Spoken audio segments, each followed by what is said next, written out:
ከቆመው ሰዎች ከኛ መካከል ስለሞቱ ትዝ ያለው ሰው አለ? ትዝ ይበላችሁ እንጂ ክርስቲያኖች ማንም ሳይሞት እኮ እቺን መንግስት አይወርሳት። ማንም ሳይሞት ወደ እግዚአብሔር መንግስት አይገባም። ሳይሞት የሚነሳ የለም። ሳይሞት የእግዚአብሔር መንግስት የሚወርስ የለም። ትላንትና ዛሬ ስለሞቱ ዛሬ ማን ያሰባል? ግን እንዲሁ እንደዋዛ ቀናችን እንዳያልፍ ክርስቲያኖች አንድ ቀን አለመኖር አለ። አንድ ቀን የእግዚአብሔርን ዙፋን ሳትፈልጉ ፊቱ መቆም አለ። ጻድቅ መስለን ነጠላችንን አጣፍተን ደጀ ቤተ ክርስቲያን ስመን ገባን ያለፈውም አልፏል ብለን እሱ ፊት ስንቆም ግን በድንግዝግዝ ማየት የለም። ግልጥ ብሎ እናየዋለን ስራችን።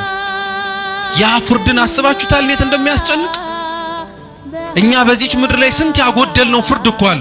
ማረግ ተገብቶን ያላደረግነው ክርስቶስ ፍርዱን አያጓድልም፣ ያሳያል። ሰው ፊት አይተን እንደምንሸማቀቀው የእግዚአብሔር ፊት ያስፈራን ይሆን? አይ እኛ እሱን ፊትማ ከናቅነው ሰነበትን እኮ።